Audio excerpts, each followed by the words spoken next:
Wisconsin Foodie would like to thank the following underwriters.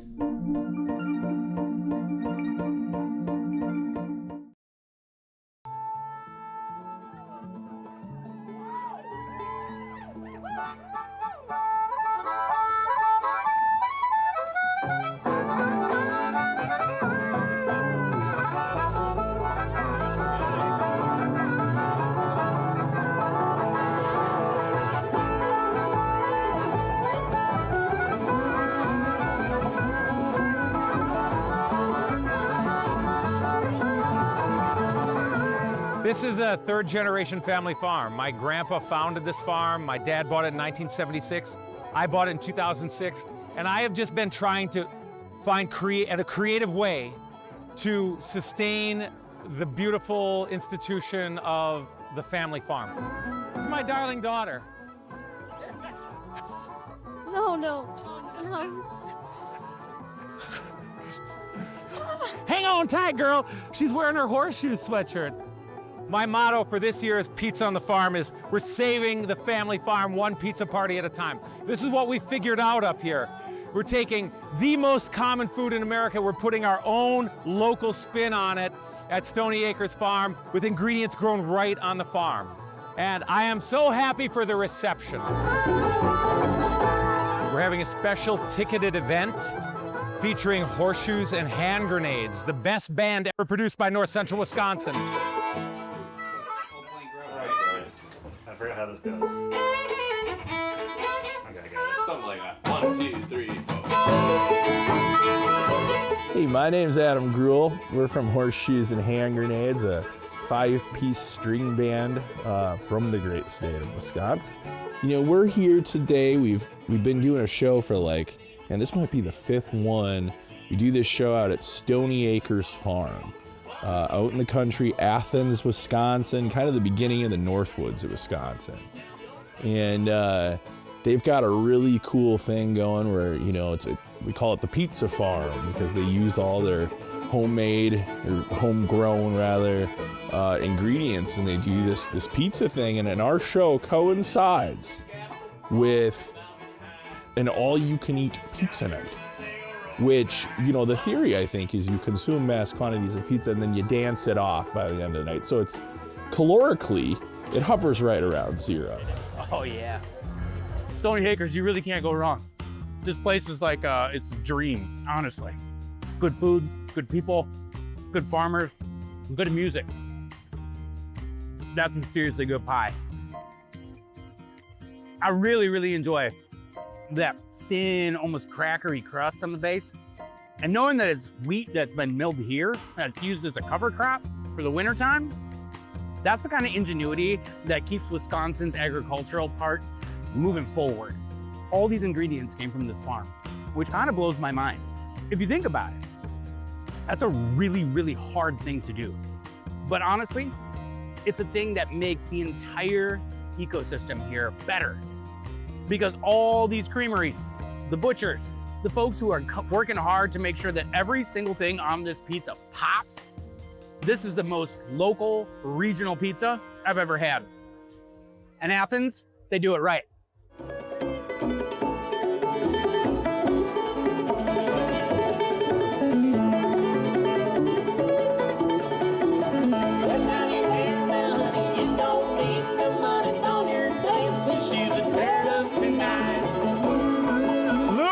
How's it going? Awesome. And what's the magic? What's the magic ingredient here? It's farm to table on the farm. Yeah. What is the most important thing to the history of this state, right? It's the family farm. What do we have on our license plate? That little red barn, right? Yep. That is our icon. This is that, and we've combined it with a pizza party, right? It's a pizza party. I mean, not even saying that I can see that it works. It tastes like it works. I've been snacking on pie slices all night. But this is truly a testament to your love of community, man.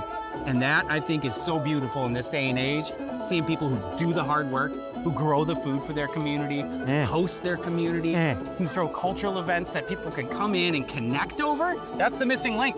What do people bond over, right? We have to sit down at a meal together. Yes. You are my hero. Right on. I love what you're doing out here. This is so beautiful. And for anyone that hasn't had the opportunity to drive to Athens, Wisconsin, poke just outside the north side of town a little bit and see what community looks and tastes like, this is truly an amazing, amazing place you got here, man.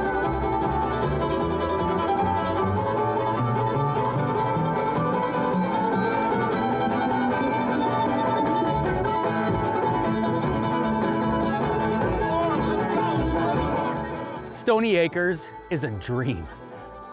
To be here and to be able to eat pizza, where all the ingredients are coming not only from the farm, but from the neighboring creameries and friends and neighbors. It's truly a community effort. And then when you see folks out here who have traveled all over the Midwest to enjoy this night, quite frankly, I'm in love with this perspective of small family farms. There's not just one size fits all when it comes to our farmers in the dairy state. We are super nuanced, and people like this give me hope for the future. Come taste what might be. Good night, friends. Travel home safely. We'll see you guys again real soon, I hope. We're in Stevens Point, Wisconsin, and we're taking part in a time-honored tradition with the Greuel family, sugarbushing. Most of us eat maple syrup on our pancakes, or maybe we pour it in our coffee. It's one of those staples of everyday life here in the upper Midwest. But today, we're going behind the scenes with a really good friend of mine who's known for his musical prowess, but also his family's multi-generational maple prowess as well.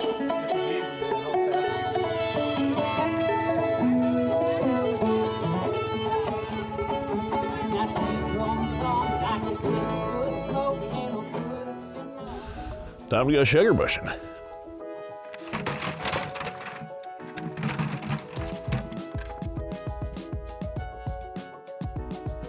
So basically we got a couple taps in the trees, and you know, it's collecting in there over time. The colder nights are obviously really good, cold nights, warm days. And then you've got the sap in each of these individual buckets. As you can see, the whole forest, the whole maple forest is tapped basically. So we're running around with our little buckets here and going to each other bucket and dumping it in until they're full. Oh, we got a gusher. That's good, clean sap right there. For me, there's the family tradition as part of it. So it's like, sometimes it can be hard to find things to do with your dad or your family, your parents, you know? And this is one of those cool traditions that gets you outside, gets you BSing. It kind of becomes, you know, almost monotonous work where the BS can flow. You can start talking about life, sugaring, maple syrup making, whatever you want to call it. It gets us out during sprinter, the weird in-between season. I just start feeling better. Just, you know, you got the cabin fever, you kind of find yourself being cranky, you wake up in the morning with kind of a vibe, but then you drag yourself out to the sugar bush, you start working, you get your blood flowing, the sun starts hitting you just like it hits the crowns of the maple trees, and you know, you start flowing. Your energy starts flowing, just like, you know, what you got going on with the old maples. Very satisfying. But you go and you collect it, you get it over here, and this is the tank that moves. So you're dumping the sap that you've collected, getting it up here, that's where you get your workout. And then you're sending it through a filter here. Yeah, kind of iridescence. That's beautiful in a way. Back when we first started, we weren't, you know, we were just doing it for friends and stuff. Our filter that we used, we actually just used a woman's pantyhose for it.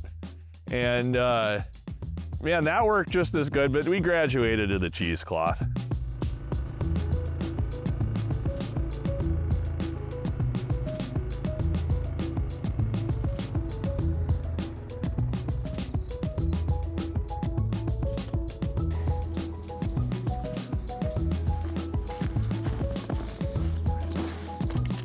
Then that eventually goes to the sugar shack and gets pumped in to like basically a bulk tank, like a milk, milk licking tank, except for sap.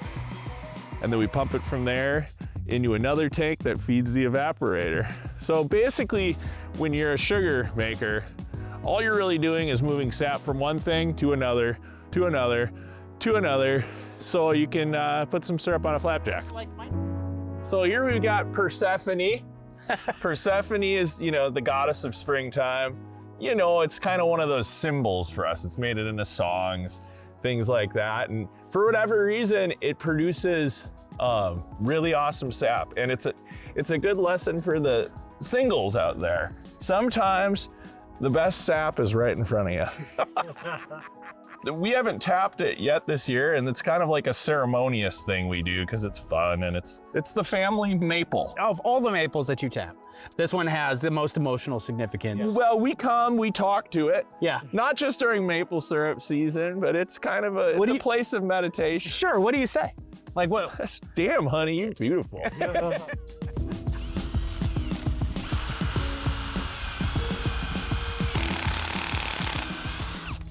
There you go. And you can see a little, look at here. Oh yeah.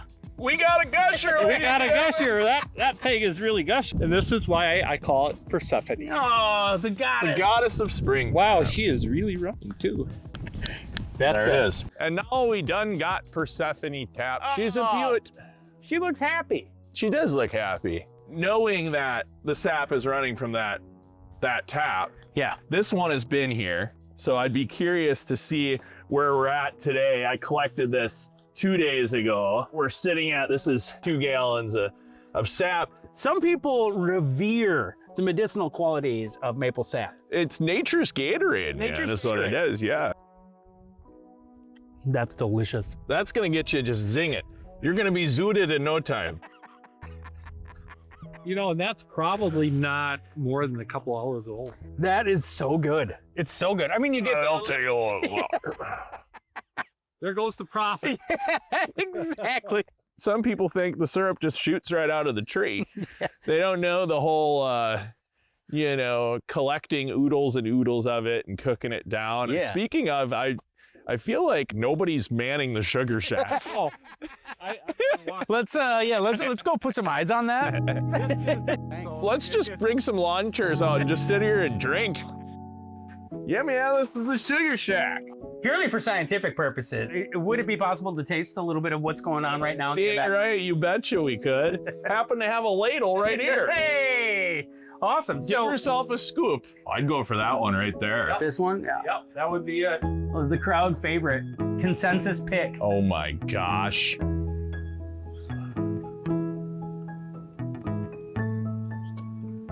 Oh, that's so good. It's so good. 216 degrees.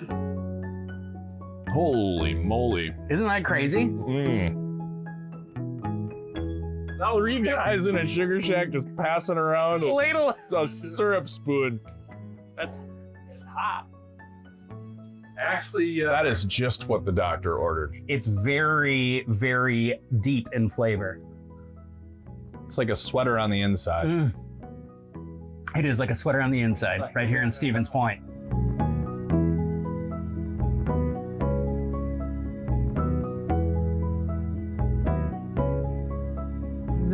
I just have such a reverence for the amount of work that goes into this, for the amount of preparation, even to get to this point where we're steaming it down and we're hanging out in your sugar shack.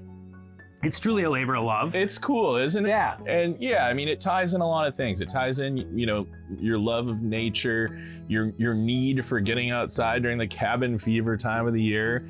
And of course, your love for, you know, sharing sweetness with your friends and those who you love. And yeah, it's a pretty special thing. Brats. Well, we're just grilling some bratwurst is all here. What kind of work are we talking here? Well, they're from Skis, actually. Skis Meat Market in Point here. Skis? Skis. And I think I did like, what, the Wisconsin Classic one, which I just think is, I assume it's just like stuffed with cheese. Mama Greuel boiled these for a minute. She did. I know it's against the Sheboygan people are going to be having a conniption. Well, yeah, let them. Here on Cashmere Road, we like a boiled brat. Oh, they look very good to me. I love this. This is the quintessential Midwestern, Wisconsin working thing. Like, you got neighbors and family and friends in the Sugarbush. We got brats on the grill. High five, baby. Hey, And this is great.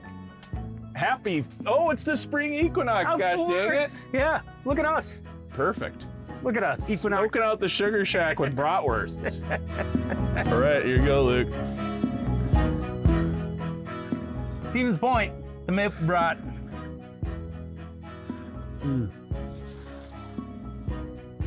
Oh yeah. Hot. So ribble. I can eat so many that I'll have to work 4 consecutive days in the Sugarbush to work them off. Brats outside with your friends, making maple syrup. The only thing left is I'm hoping that maybe you can show me around downtown Point tomorrow. I got a restaurant I want to take out. Heck yeah. Okay. I love it down there, man. Let's go on a gallivant. Let's do it. This is great.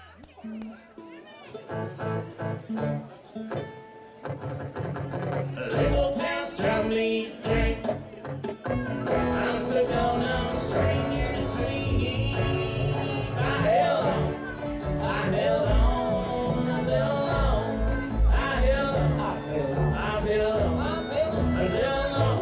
We are at Brokogi, and one of the things that I really found captivating about this restaurant, actually the way that it ended up on my radar, was this restaurant made USA Today's list of 50 restaurants that you must try in America. Wow. So when I saw this on there, Amazing. I was blown away.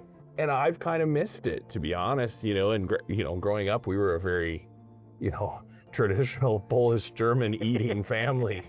Lots of So what you're meatloaf, potatoes, corn. what you're saying is this is going to be an adventure. Absolutely, man. And I'm into it. I'm here for it. Great. For sure. Awesome. Is there anything that you're looking at now that's jumping out at you? Bibimbap is, for starters, what a word. Also, I guess the hot tip is was it the soy garlic or the sweet spicy chicken wings? Sweet spicy. That's the hot tip. Yep, that is, and I see the signal for hot on the side, so I'm really excited. I like spicy food. I know it's gonna hurt your Midwestern sensibility. Oh my goodness. You're gonna be on stage tonight just sweating. Spice the Polish right out of me. I don't think that's possible, actually. Can I order one of everything?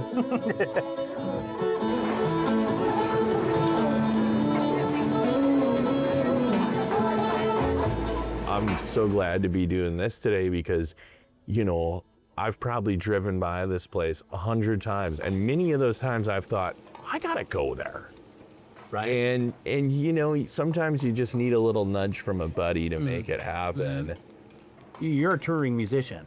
What does eating for you look like when you're out on the road? There's been a lot of different elements to that. When we first started, we were ambivalent about it, and what we came to find was eating poorly was, affecting our morale and our mental health. So then once that became a topic of discussion, I, for instance, became the guy who finds the good breakfast joints. I'm a big breakfast supporter. Everybody needs. You can never trust a guy who doesn't eat breakfast. And we would relish so much in finding some local. We would relish so much in finding what was local, and that would become partially our tie. One of the weird things about being on the road on these tours was you're going to these places, but you're not really forming a connection with the area before you play it. And that's where you get this whole, the joke of you're playing in Detroit and you say, thanks, Cleveland, because you don't, it's just all the same. But if you take interest in the unique local cultures, and like when we were off, we would try, we were out on the East Coast once and we got all this seafood, had this incredible seafood boil, which, for me, again, I don't eat a lot of seafood, like it's uncommon for me. But then, of course, you find yourself yammering about it on stage and the crowd howls like, these guys do seafood too, These guys do seafood. Oh yeah, thank you. That looks amazing. I'm traditionally more of a fork guy, but I think I can. You can fork it up. I'd rather see that. Would you? I figured you might. Oh my God. Yes. Things are getting wild. And then the Brokogi? Yes, please. How about right here? Thank you. Oh man. Thank you. I mean, I'm just absolutely in love with the look of everything. I mean, Yeah. it looks fantastic.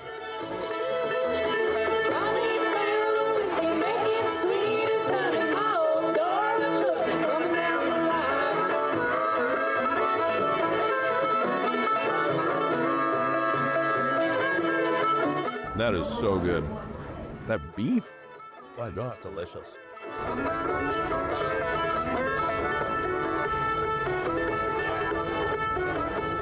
Stevens Point, Brokogi, this place is truly phenomenal. No pretension, no ego, just straightforward, delicious Korean food in a town of 25,000 in the middle of the state. The thing that I have taken most from this is I love to see the similarities between music and food. And, you know, I love exploring that culture and the way different things interact. And I love celebrating the kind of nuance in communities as well. And there's a lot to celebrate in our central Wisconsin communities as a whole. And sometimes you got to walk in the door that you haven't taken the time to walk through, you know. Just once. Once or twice. You know, it's what it's I'll good. be here tomorrow. Yeah. What a hoot, brother. What a hoot. A true blue humdinger. True blue. That sap has a tendency to be more. Yep. And you like to keep your sap as cold as possible. Absolutely. You know, I've seen people as much as, well, even my dad take snow bags and push them out.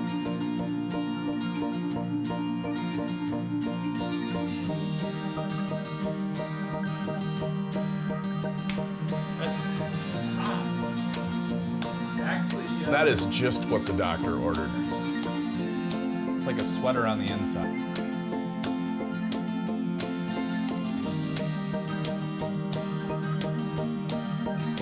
Sweet mother of maple. That's good. We are gonna have the craziest sugar high. Oh, it's of gonna all be so time. great. How many cups in are we here? I don't know, but You keep dipping, dip after dip. Wisconsin Foodie would like to thank the following underwriters.